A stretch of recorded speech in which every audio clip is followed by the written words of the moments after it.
instruídos, capacitados, acolhidos, unicamente pela graça de Deus. É isso. Então, a gente é apresentado a Deus nessa perspectiva, a perspectiva da graça dEle. E a gente precisa ser suprido com a graça dEle. O que a gente tem diante de nós é o seguinte: o descanso em Deus não é sinônimo de indolência. Existe algo para fazer. O que é? É fazer uso dos meios de graça que Deus nos concedeu.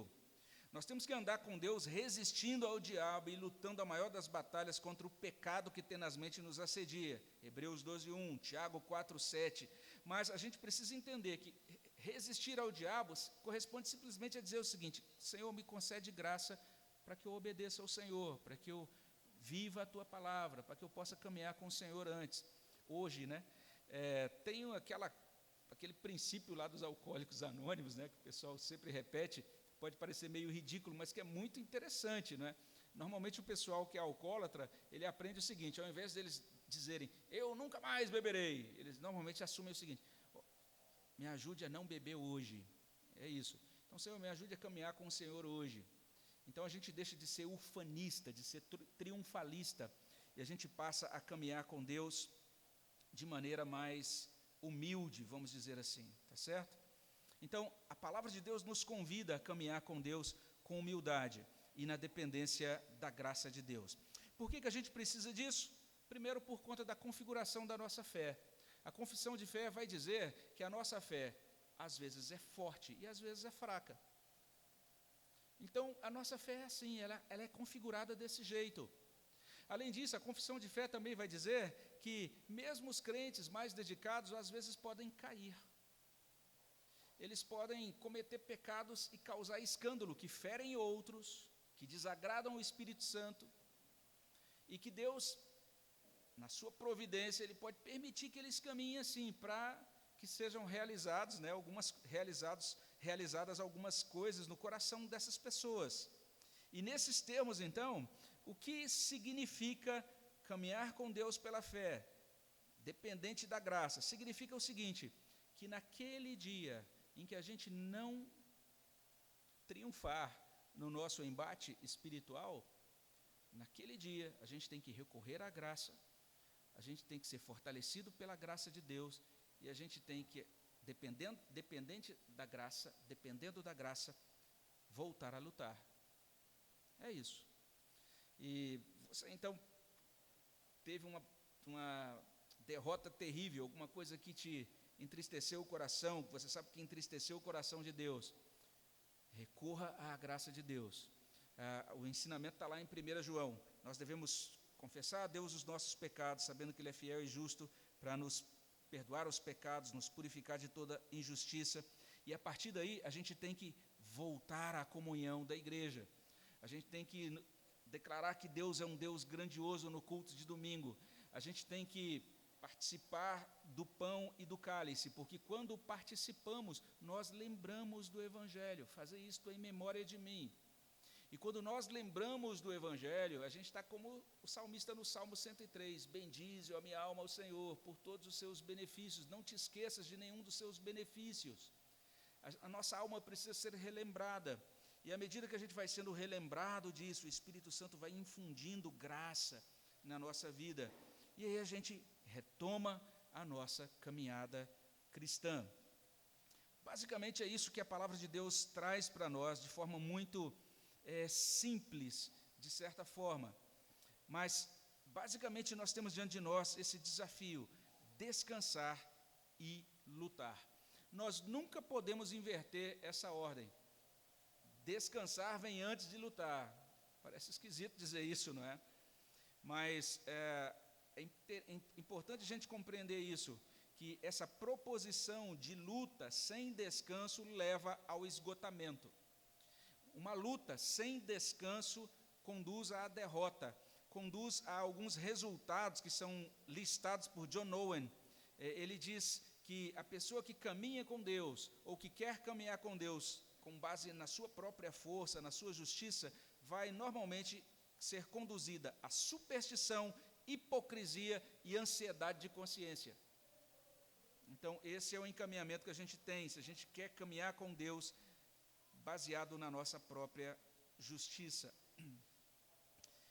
Como é que eu posso empreender, então, a luta cristã? Então, diariamente eu devo elevar o meu coração até o soberano do universo. Salmo 25, verso 1. A ti, Senhor, elevo a minha alma. Elevar o nosso coração a Ele. Nós lutamos com a alma transbordante de alegria e de gratidão pela comunhão com Deus Supremo, esse Deus que é soberano, todo-poderoso e é invencível. E somente então, olhando para Ele, é que a gente pode lutar. E nós vencemos desfrutando dEle nos meios de graça, confiando naquilo que Cristo realizou e participando dos meios de graça. A palavra de Deus diz algumas coisas bem interessantes. Veja só, Hebreus 12, 2. Olhando firmemente para o autor e consumador da fé, Jesus, o qual em troca da alegria que lhe estava proposta, suportou a cruz, não fazendo caso da ignomínia, e está assentado à destra do trono de Deus. Então, veja só isso, a gente empreende a luta cristã com adoração, olhando para o nosso Senhor, adorando o nosso Senhor.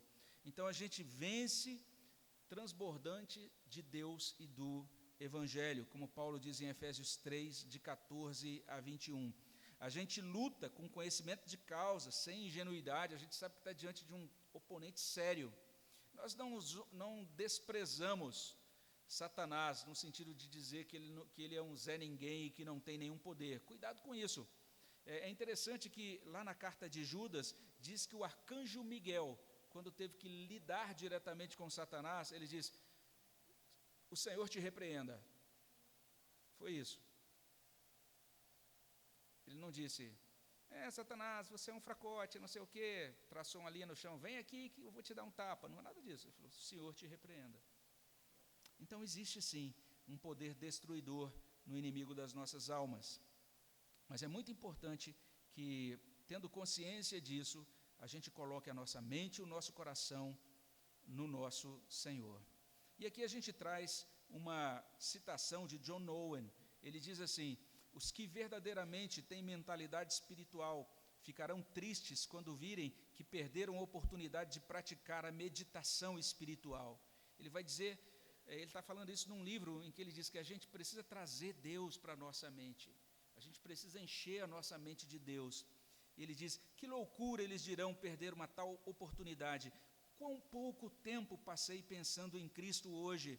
Mal podemos perceber que alegria, que segurança, que prontidão para o céu poderíamos gozar se usássemos todas as ocasiões possíveis para aplicar-nos ao pensamento espiritual. Todas as ocasiões possíveis usadas para a gente pensar nas coisas do alto, pensarmos na vitória que Cristo conquistou para nós e pensarmos nas coisas de Deus. A gente já pode fechar dizendo então o seguinte, existem duas posturas que são comuns quando a gente pensa na luta cristã. É aquela postura que a gente pode chamar assim de legalista, rigorista. Outra é aquela postura que a gente pode chamar de relaxada, a postura que não é atenta com relação aos perigos que a gente corre enquanto está nesse mundo como servos de Deus. E talvez você se identifique com uma dessas correntes, né? Eu acho que eu sou dessa linha mais legalista, tenho tentado empreender a luta cristã com base no meu próprio esforço, no meu próprio desempenho, etc. Ou talvez você se encaixe no outro lado. Eu sou um crente que tenho sido relaxado com isso. Eu não tenho dado muita atenção aos avisos da palavra de Deus e não tenho atentado para a necessidade de ser um crente de oração, um crente que conhece a palavra de Deus, que desfruta dos meios de graça, que está presente, está constante na vida da igreja.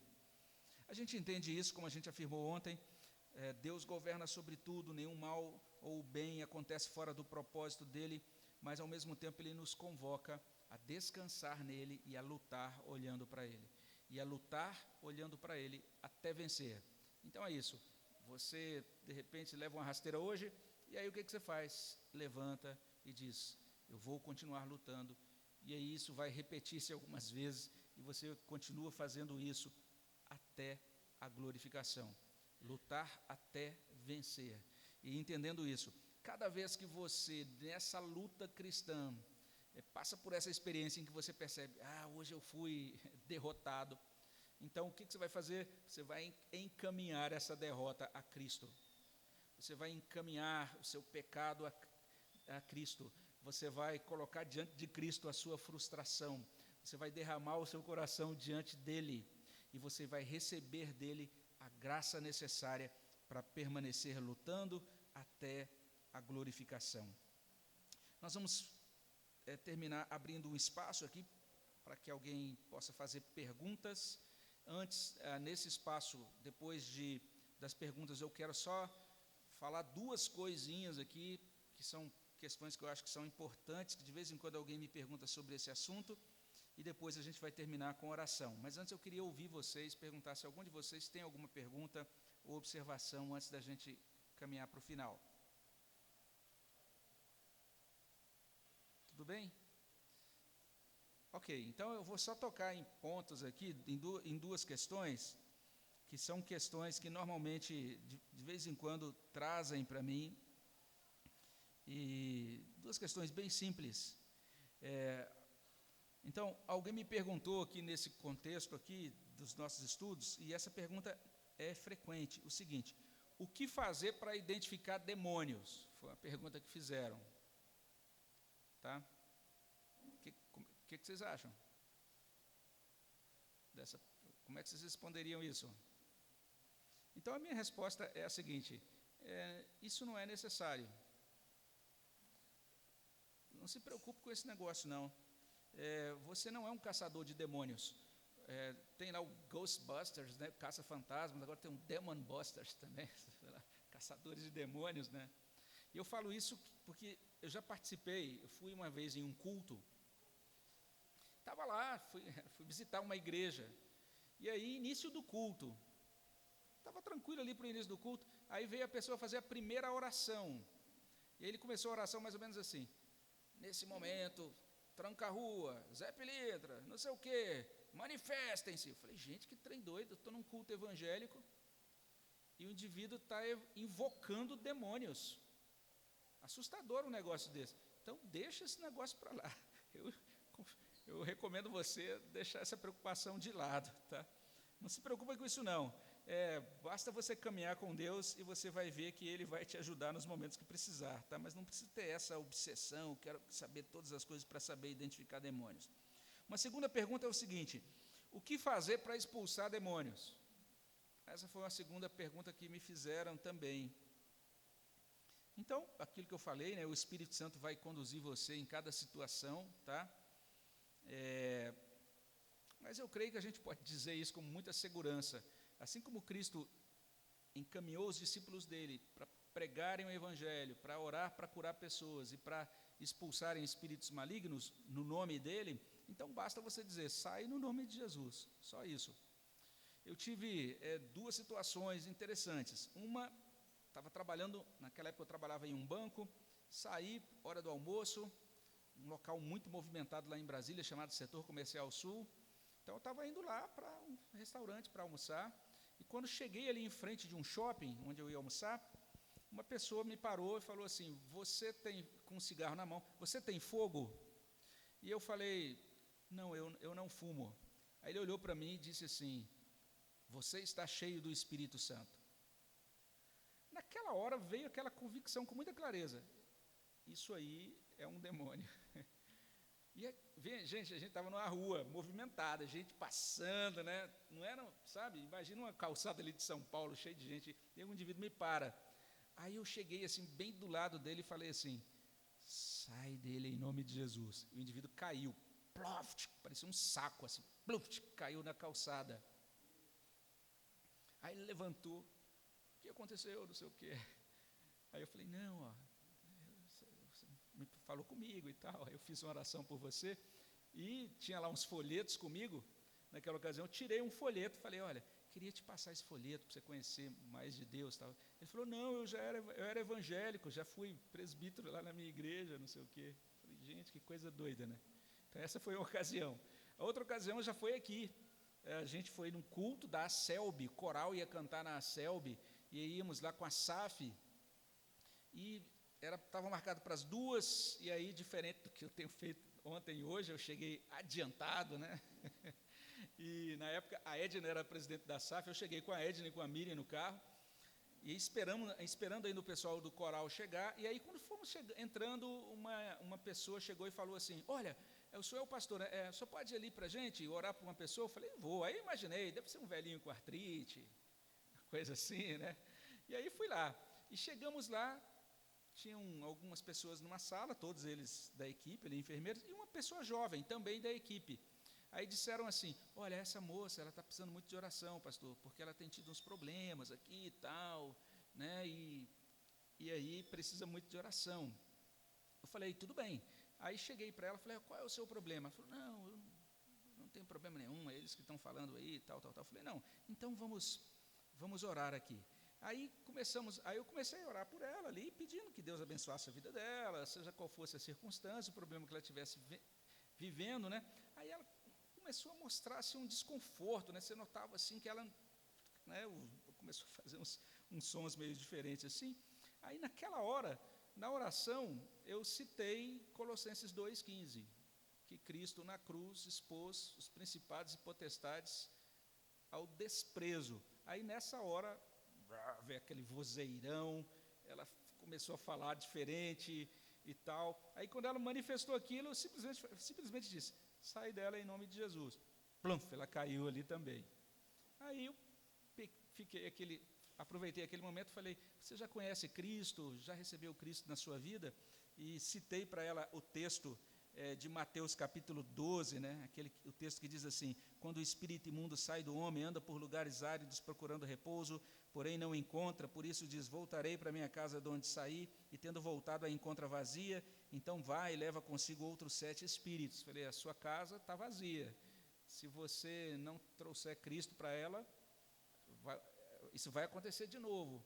Você quer aceitar Cristo? Ela diz, quero. E aí a gente orou. E aí terminou, teve o culto da selva, e depois voltando a Edna com um olhão, falou, pastor, nunca tinha visto um negócio desse, eu nem sabia que isso acontecia, né? Uma coisa assim.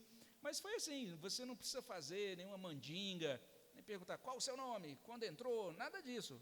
É só entender isso, sai em nome de Jesus, e por aí, e fazendo isso, isso basta, né? Na verdade, Jesus é mais do que suficiente para tudo, né? Joia, vamos finalizar, vamos orar, vamos colocar diante de Deus tudo o que nós ouvimos. A minha oração é que esse conteúdo estudado aqui traga bênção para a sua vida, e talvez a gente prossiga falando agora sobre santificação no próximo acampamento. Vamos ver, vamos pedir a bênção de Deus sobre nossas vidas, né? Vamos orar. Senhor, obrigado pela tua bondade, por permitir que estivéssemos aqui nesses dias participando desses momentos de estudo da tua palavra. Concede-nos a tua bênção, abençoa o nosso coração, ó Pai, de tal maneira que aquilo que vem do Senhor seja aplicado no nosso coração, que nós possamos viver, ó Deus, a caminhada cristã, caminhar com o Senhor nesse mundo, passando por todos os obstáculos, na dependência do Senhor, sempre olhando para a vitória de Cristo, sempre animados e sempre revestidos com o poder do teu Espírito Santo, fazendo, ó Deus, a partir desse ponto, a tua vontade para a tua glória. Esteja, ó Deus, com cada pessoa aqui, com as nossas famílias aqui representadas. Muito obrigado mais uma vez por cada voluntário, por cada pessoa que está participando desse acampamento, e que esses momentos aqui, esses dias aqui, tenham sido dias de congraçamento, de comunhão, de alegria, de descanso também, de entretenimento, de diversão saudável diante do Senhor, e acima de tudo, ó Deus, de edificação dos nossos corações. É o que pedimos no nome de Jesus. Amém, Senhor. Deus abençoe, gente. A palavra está com alguém, ou então é o próximo ponto. Sim, Guerra.